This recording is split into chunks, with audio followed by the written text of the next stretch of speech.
Entonces, ¿cómo fue que te decidiste a ir a Belchite a investigar? Mira, todo surge de una necesidad de misterio. Es decir, en aquella época, más jóvenes por supuesto, estábamos en el año 86, yo llevaba un programa de radio en el cual se tocaba todo tipo de tema dedicado al mundo del misterio, al mundo del esoterismo, al mundo de las ciencias, etc. Y entonces hubo alguien que planteó en un momento, ¿por qué no hacemos alguna experiencia? Y bueno, y en la reunión de todo el equipo, pues dijimos, pues, ¿qué tipo de experiencia? Hombre, pues se habla mucho, se hablaba mucho del tema de las psicofonías. Bueno, pues vamos a preparar la posibilidad de hacer algún tipo de psicofonía, pero claro, lo primero que te planteas, porque de alguna manera sabemos todos lo que hace falta para hacer una psicofonía, luego que salga es otra cosa, pero todos sabemos que hace falta una grabadora, etcétera, etcétera, para poder realizarla, ¿no? La experiencia. Pero lo importante es decir, bueno, ¿pero dónde la hacemos? ¿En la casa de uno? ¿En un cementerio? ¿En un monasterio? ¿Dónde la hacemos? Entonces yo recordaba que había investigaciones realizadas por muchas personas a lo largo de la historia, en donde teóricamente decían que en lugares donde había acontecido algo históricamente fuerte, emocionalmente fuerte, pues parece que cabía más la posibilidad de obtener un resultado positivo. Entonces, hurgando la historia de Aragón, ya que estaba en Zaragoza, y hombre, pues vamos a remontarnos a la época de la Guerra Civil, y claro, cerca de Zaragoza tenemos el pueblo de Belchite, donde históricamente ha ocurrido algo que, como siempre digo, ojalá no vuelva a ocurrir nunca más, un enfrentamiento militar, un enfrentamiento entre hermanos, un enfrentamiento en definitiva, que llevó al sufrimiento de miles y miles de personas, con la pérdida también de miles de personas en la contienda. Entonces, planteo, digo, vamos a Belchite a hacer este tipo de experiencia. Y entonces, por eso, obtuvimos, ya que teníamos en ese momento el apoyo logístico del Heraldo de Aragón, a través de Radio Heraldo, que era un poco pues tener material técnico adecuado, en buenas condiciones, para realizar ese tipo de experiencia. Y bueno, nos desplazamos a Belchite por primera vez, fuimos ahí a hurgar entre las ruinas, empezamos a averiguar qué sitio era el más adecuado. También es importante saber que cuando fuimos nosotros hicimos un poco de un recorrido, quizás desde el punto de vista mental o psicológico o intuitivo, y decidimos hacerlo todo en la iglesia de San Martín. Da la casualidad, entre comillas, o causalidad, que en ese sitio en concreto es donde de alguna manera se concentró a lo largo de la historia mucho del mayor sufrimiento que hubo en la época de la Guerra Civil en el pueblo de Belchite. Colocamos los aparatos, estuvimos toda la noche ahí, desde aproximadamente las 12 de la noche hasta las 7 de la madrugada, constantemente poniendo cintas, las grabaciones. Escuchar nosotros en el lugar no escuchamos absolutamente nada. Lo que sí ocurrieron algunas situaciones bastante difíciles de explicar, inclusive a nivel emocional, con algunos de los integrantes del equipo, equipo de colaboradores al cual le tengo un gran cariño, porque unas personas fantásticas, que estábamos también todos enloquecidos en aquella época con la búsqueda de respuestas, que siempre buscamos en este mundo del misterio, respuestas, ¿no? Pues hubo situaciones realmente entre todo en una persona que tenía cierto grado de sensibilidad especial a nivel mental, de pasarlo muy mal durante la noche, porque hubo un momento que quizás hasta se produjo una histeria fuerte que hubo que controlar a través de hipnosis sobre la persona, mejor dicho, de sofronización sobre la persona, porque comenzó a sentir y a ver que estábamos rodeados de personas con armas. Claro, contarlo así resulta un poco banal o anecdótico, pero si nos remontamos a los años 80, en el pueblo viejo de Belchite, lugar donde ya impone de por sí el sitio, donde ves la destrucción que se produjo ahí, si transportas un poco a esa época, las bombas que caían, la metralla que caía, que las calles eran alfombras de cadáveres, donde los vecinos para cubrirse de la metralla tenían que saltar o pisar por encima de cadáveres para pasar de una casa a otra. Es decir, un contexto histórico realmente dramático, que una persona o que un grupo de personas estuviésemos ahí por primera vez en los años 80, alejados del mundanal ruido, en semejante pueblo, destruido, con ese ambiente, noche de luna llena, de luna nueva, donde la oscuridad era total.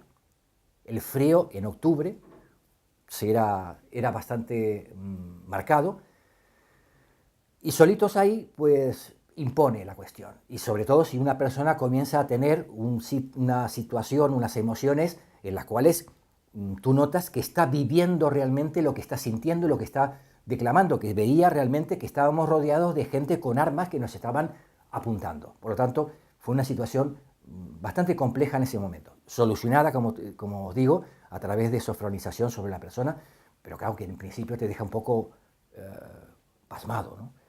Pero bueno, pasó toda la noche, seguimos con las grabaciones. Como decía, nosotros ahí no escuchábamos absolutamente nada, y sobre las 7 o 7:15 de la madrugada pues decidimos terminar la grabación, y algunos pues se fueron a su casa ya porque estaban bastante cansados, toda la noche ahí de pie, el frío que hacía y toda la cuestión, pero dos, el técnico Ricardo Martínez y yo, decidimos irnos directamente a los laboratorios de Radio Heraldo para empezar a cotejar las grabaciones que hemos tenido. Entonces había un montón de cintas. Llegamos a los laboratorios, nunca me voy a olvidar que llegamos a las 8 de la mañana al Heraldo Aragón, donde estaban la radio también en aquel entonces, y nos reciben ahí pues en la portería los guardias jurados del Heraldo, y dicen, ¿pero qué hacéis a estas horas? Cuando lo normal era que viniésemos nosotros pues a medianoche a hacer el programa, ¿no? Digo, venimos a hacer una psicofonía. ¡Ay, qué interesante! No sé qué. Bueno, total, nos metimos en los laboratorios a escuchar las psicofonías, las grabaciones. Y lógico, tú te pones a escuchar las cintas, y recordar siempre que las cintas eran totalmente vírgenes, que de muy buena calidad, porque eran cintas de ferro en aquel entonces, auriculares puestos, todos los aparatos en funcionamiento, y nos ponemos, Ricardo Martínez y yo, pues a escuchar cada una de las cintas. Iba pasando las media hora, la hora, las 2 horas, y todo, por lo general, las primeras cintas que estábamos escuchando, solamente se escuchaba el sonido de base que solemos escuchar cuando no hay absolutamente nada de sonido. Pero hay un sonido especial que acostumbras tú a tu oído para que de alguna manera sepas ese sonido de fondo que hay en las grabaciones cuando no se escucha nada importante. Pues aproximadamente a las 2 horas de estar escuchando, que estábamos ya casi dormidos los dos, porque entre el cansancio y estar con los auriculares, venga a escuchar ese sonido de fondo, termina siendo un poco apocalíptico el tema, de repente se escucha un bombazo que nos dejó, nos despertó de forma impresionante a ambos. Yo recuerdo que fue el primer taco aragonés que emití en mi vida, porque fue tal el susto que dije, ¿lo puedo decir? ¡Coño! Porque realmente, si tú llevas más de 2 horas que estás escuchando un sonido constante, ese fondo, y de repente un bombazo, es que te salta el corazón por la boca. Y a partir de ahí comienza todo lo que la psicofonía de Belchite ha dado de sí. Bombas, balas, fuego, todo un sinfín de sonidos que nos ha dejado hasta el día de hoy alucinados a todos los que hemos tenido oportunidad de escucharla. Cuando oíste los bombazos y todo esto, ¿qué pensaste? Cuando me digas... Sí, está grabado, adelante. Sí. Bueno, insisto que los sonidos fueron realmente pues, de asombro, porque claro, tantas horas de escuchar y no escuchar nada. Entonces, claro, dices, pero ¿esto de dónde proviene? Porque ahí en el sitio no escuchábamos absolutamente nada. Bueno, pues inmediatamente Ricardo Martínez y yo comenzamos a hacer una selección de los sonidos, ya que la cinta original, que aún la tengo, a partir de ese momento que comenzó el primer sonido de un bombazo tremendo, que ahora os explicaré por qué lo del bombazo y por qué me confirmaron que eso era una bomba clara, echada en aquel entonces, hubo más de hora y media de sonidos constantes, de bombas, de tiros, de fuego, de cosas que se caían, etcétera, etcétera. Total, fue tal el asombro por parte nuestra que inmediatamente le dije yo, Ricardo, vamos a seleccionar aquí los sonidos porque no podemos estar pasando por radio en el programa todo, porque sería ya un programa solamente de sonidos. Vamos a seleccionar sonidos y vamos a invitar a gente a un programa en especial, un programa en directo por la noche, en el cual vengan como invitados personas que conozcan de artillería, de aviación, de la historia. Entonces hicimos un programa especial donde vinieron militares de aviación y del ejército de tierra. Y lo maravilloso fue que cuando escuchaban ellos en directo en el programa los sonidos que aparecían, los distintos sonidos que aparecían, ellos confirmaban claramente que esos sonidos eran propios de, uno, bombas con el sonido seco, o mejor dicho, el sonido sordo que hace una bomba cuando cae en tierra y explosiona. Bombas que en aquel entonces se tiraban desde un avión a mano. Y los historiadores comentaban que el sonido del avión pasando por encima, porque cuando escuchas la psicofonía es como si de repente está pasando un avión por encima tuyo, había históricamente demostrado que todos los días, una vez por la mañana y una vez por la tarde, pasaba un avión pilotado, fijaros hasta qué punto llega la demencia humana, pilotado por un paisano de un pueblo cercano a Belchite, que lo pilotaba y disparaba contra el pueblo de Belchite. Eso es un dato histórico que desde luego a cualquiera le puede crear cierta confusión en el mundo que vivimos entonces o lo que se vive en una guerra, ¿no? Que los propios hermanos o los vecinos se estén masacrando de esa manera. Pues en ese entonces pasaba eso, es decir, pasaba un avión y tiraba las bombas así como las cogía, sobrevolaba el terreno y tiraba la bomba. Los sonidos se ven claramente que son de bomba, pero lo más gracioso, lo más importante, es que el sonido del avión, tanto los militares de aviación como los militares de tierra, lo identificaron en el sonido como el típico motor de avión de pistón que había en aquella época, que no lo hay ahora.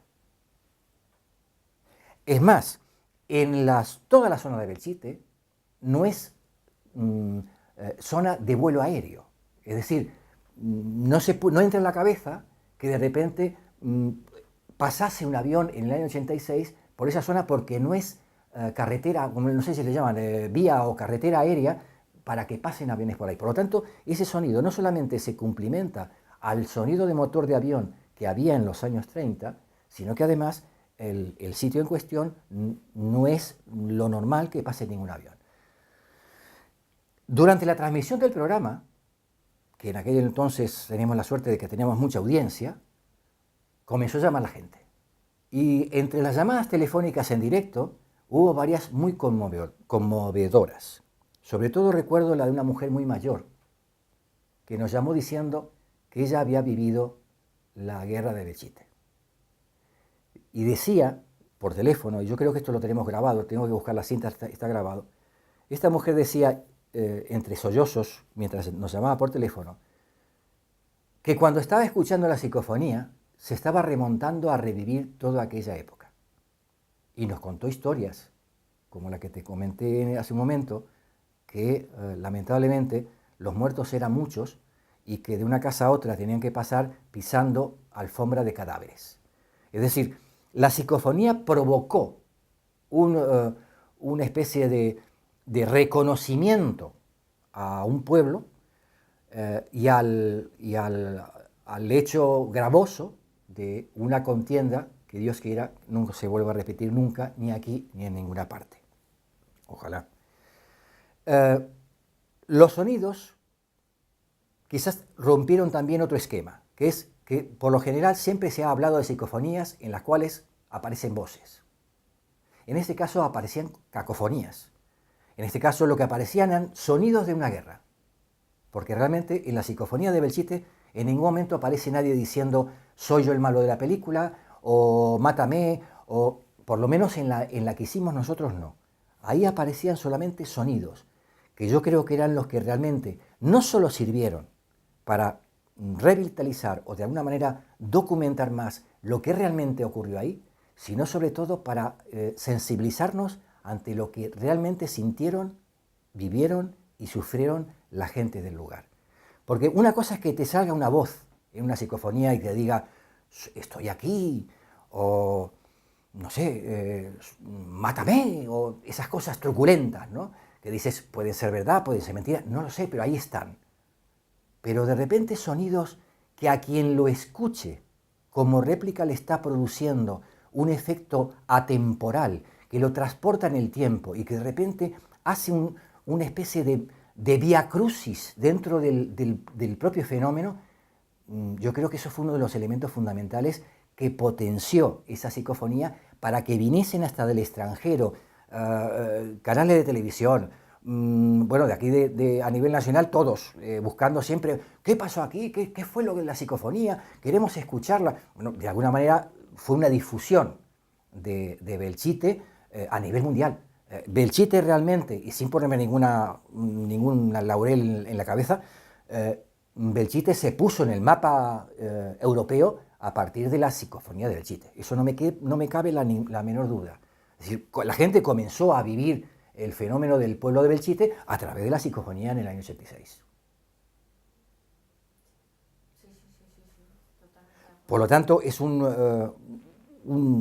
antes y un después, porque como te decía, tiempo atrás, o años atrás, las psicofonías en general fueron muy batalladas, muy comentadas, muy analizadas, pero hubo un bajón, como en todas las cosas en la vida, que hay unos bajones cíclicos, en los cuales pasaban años donde no se hacía absolutamente nada o no aparecía nada extraño. Pero de repente, esta psicofonía de Belchite provocó una nueva investigación en el mundo de las psicofonías y de hecho, bueno, pues han nacido infinidad de grupos en España dedicados al tema de las psicofonías porque todos querían indagar sobre el tema. Sobre todo porque Belchite ha sido una piedra fundamental en el tema.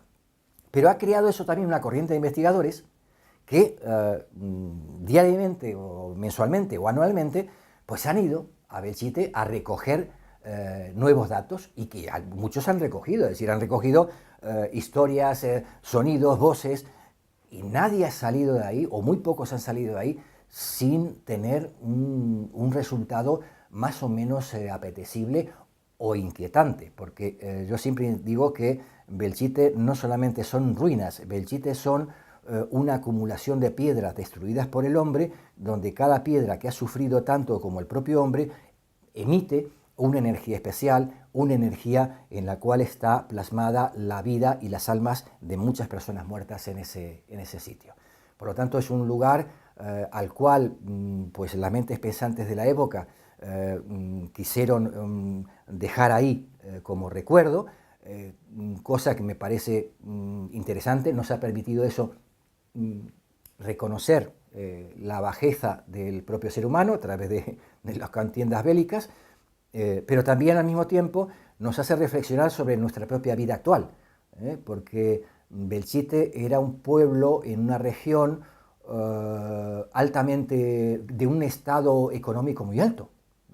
Belchite no era lo que consideramos en este momento pues un pueblo más de la comarca, ¿no? Belchite era el centro neurálgico de una economía floreciente, cuando lamentablemente todo el mundo se confabula en una historia maquiavélica que es la guerra civil y en definitiva pierden todos. Entonces, tener ese vínculo, ese sitio como es el pueblo viejo de Belchite, pues es un recordatorio para que generaciones futuras de alguna manera recuerden que esto no hay que volver a repetirlo. La psicofonía de Belchite ha ayudado en gran medida a ese tipo de cuestión. Y lo que lamento es que la alcaldesa del pueblo de Belchite, pues a pesar de todo lo que se ha trabajado, se ha investigado, se ha divulgado, insisto, se ha puesto en el mapa a Belchite, en el mapa no solamente nacional, sino internacional.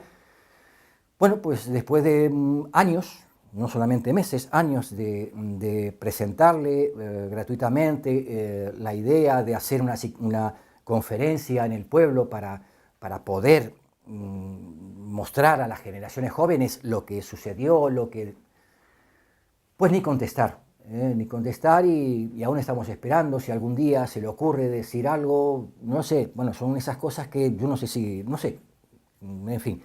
Lo que sí se ha apresurado, cosa que en cierta medida puede que tenga razón, ¿no?, de cobrar un canon a toda persona investigadora que quiera entrar en Belchite para realizar algún tipo de investigación, pues sí, cobra un canon, un impuesto de bastantes centenares de euros para que alguien haga un trabajo de investigación. Cosa que si eso revirtiese en una ayuda al que viene y una ayuda a la manutención del sitio en cuestión, me parece bien. No sé dónde van los dineros esos, ni me quiero enterar para no amargarme más la vida, pero de alguna manera considero que no se ha sabido todavía rescatar, salvar y sacar todo el producto posible y positivo que tuvo la psicofonía de Belchite.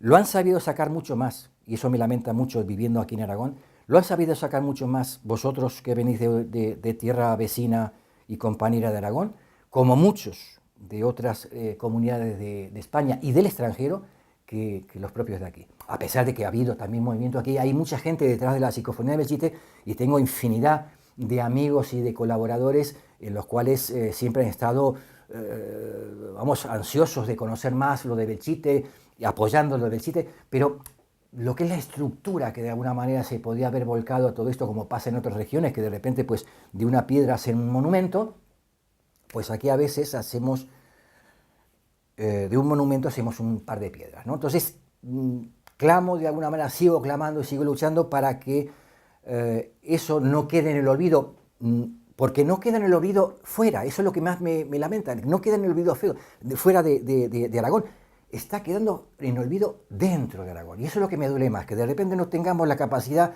de reconocimiento, no hacia mí, sino hacia la psicofonía, hacia el hecho histórico manifestado en un fenómeno que con el tiempo, además, se podrá la ciencia determinar realmente de dónde procede todo eso, el tiempo lo dirá.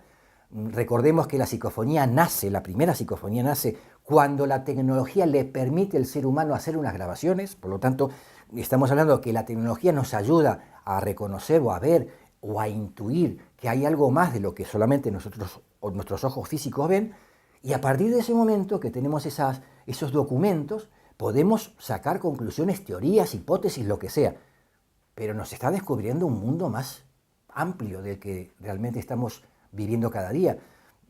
Hoy en día, ni más ni menos, cuando abrimos la televisión o entramos a internet o vemos una publicación de un periódico, estamos viendo que las investigaciones a nivel cosmos, pues cada día nos dejan alucinados las cosas nuevas que se descubren, y cosa que se descubre, misterio que al canto, es decir, llega una información nueva y resulta que eso te abre ya una visión distinta de todo. Pues las psicofonías tienen también ese valor. Hay quien puede creer en ellas y hay quien no puede creer en ellas. Hay quien las está haciendo con honestidad, como le hicimos nosotros en aquel entonces, y puede haber quien truca eso con intereses, vete a saber cuáles. Pero si el río suena, agua lleva. Y la psicofonía y los fenómenos parapsicológicos y los fenómenos que de alguna manera rompen con los esquemas tradicionales de cualquier tipo de ciencia, hay que darles un poquito de respeto, hay que darles un poquito de atención, porque esto es como todas las cosas, es decir, el médico te puede curar de una dolencia, pero el médico no está sufriendo tu dolor. Si todos los médicos sufriesen el dolor que tiene el paciente cuando acude a un médico, yo creo que las enfermedades se curarían más rápido, porque el propio médico, como lo siente en él mismo, pues inmediatamente buscaría la solución más rápida para que esto se solvente.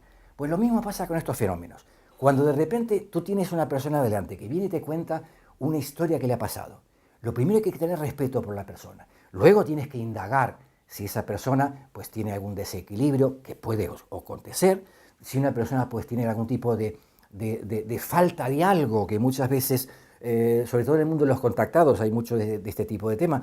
Bien, pero sobre todas las cosas, lo que no hay que es enclaustrar, de alguna manera anular al ser humano cuando vive algún tipo de fenómeno que la ciencia actual a lo mejor todavía no le ha encontrado una respuesta. Nadie más sabe de los fenómenos que el propio testigo presencial de los acontecimientos. Y él es el que más sufre ese tipo de cuestión. Yo recuerdo una cosa muy simple. Cuando de pequeños, hoy en día no porque todos usamos mecheros y demás historias raras, pero cuando no existían mecheros, existían las cerillas. Y tu padre te decía, para encender un cigarrillo hace falta una cerilla. Enciende la cerilla hasta que no te quemes, no aprenderás a encender una cerilla. En cuanto enciendes y te quemas el dedo, ahí ya has aprendido a utilizar la cerilla. Ya sabes cómo no tienes que quemarte.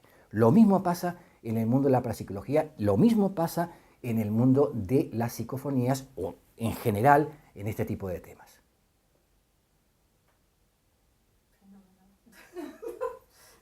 Fenómeno. Entonces, ya, una frase última.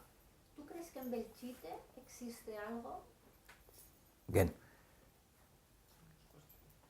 Una frase rápida. No, no te preocupes. Estamos grabando ya, ¿no? Sí, sí, Ah. sí.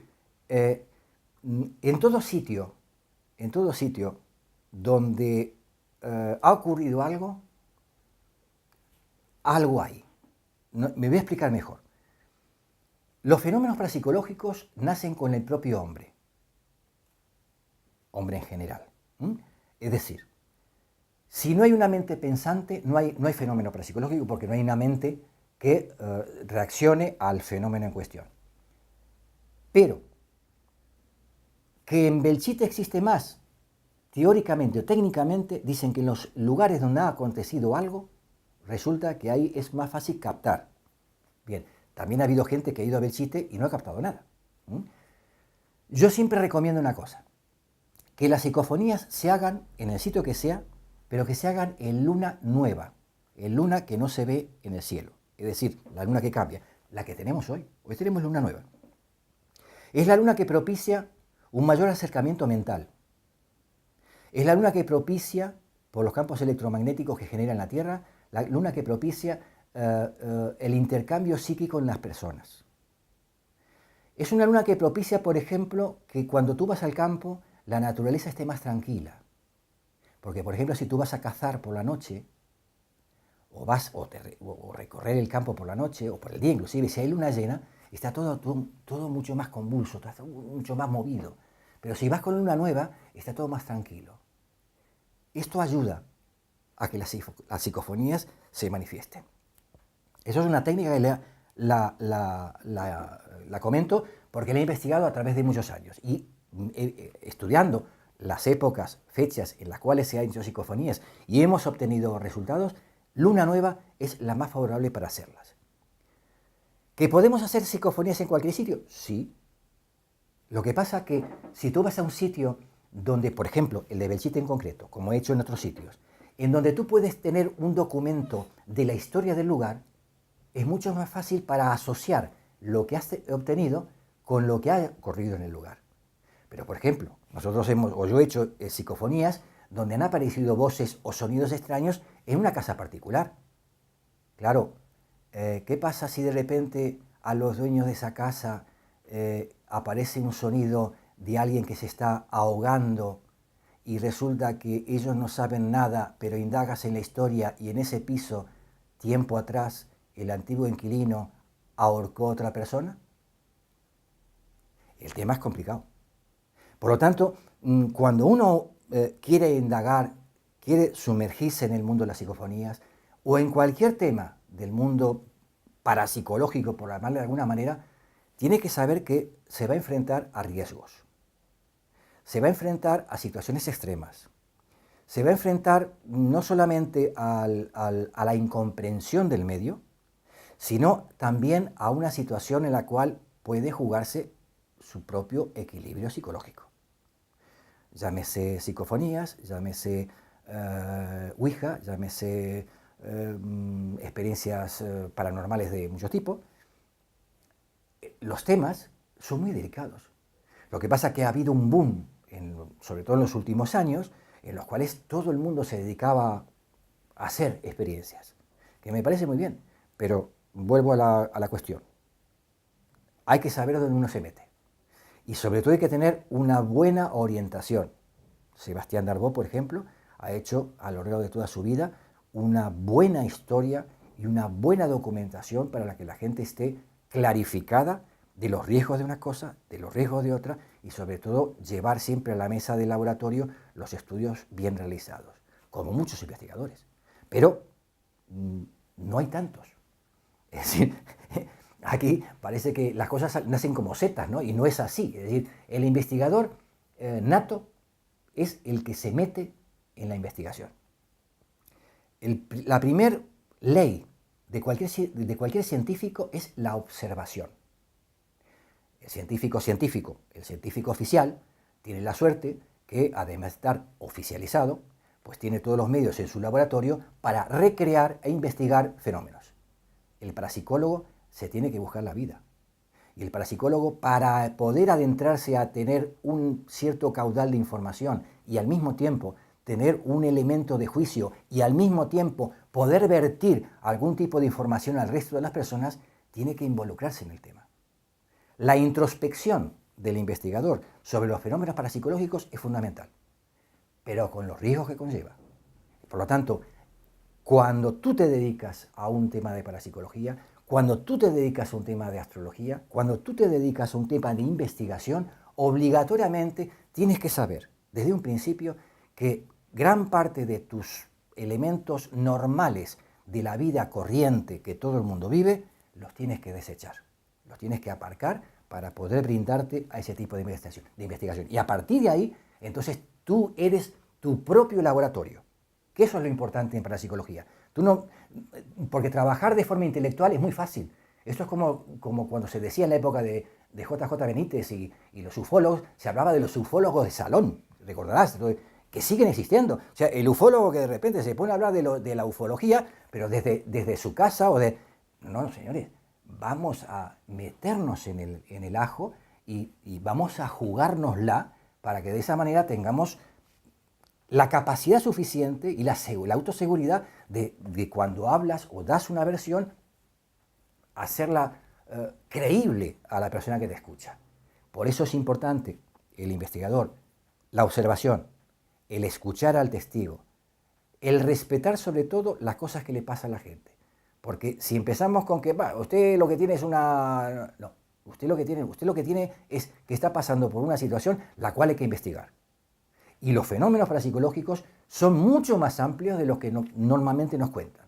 Los fenómenos parapsicológicos le ocurren a montones de personas. Si realmente, y yo por experiencia en años, si realmente un día la gente se quitase las máscaras, los temores y los prejuicios, nos quedaríamos asombrados de la cantidad de gente que anónimamente viene y te cuenta sus historias y sus experiencias.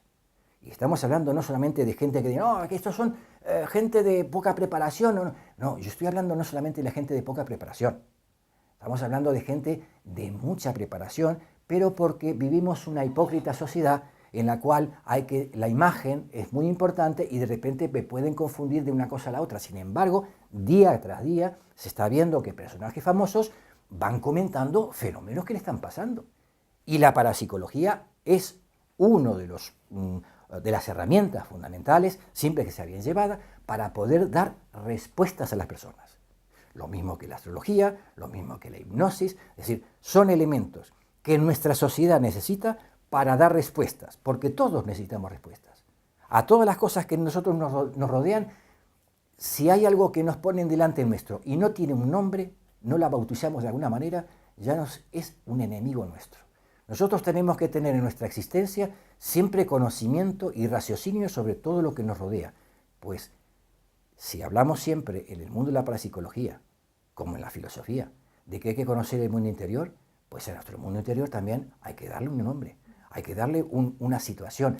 Pero eso implica, como decía antes, un trabajo, no solamente individual, sino un trabajo global en el cual tenemos que adentrarnos a sabiendas que hay muchas cosas que hay que aparcar, que hay que de alguna manera saber que se van a arriesgar en este tipo de fenómenos.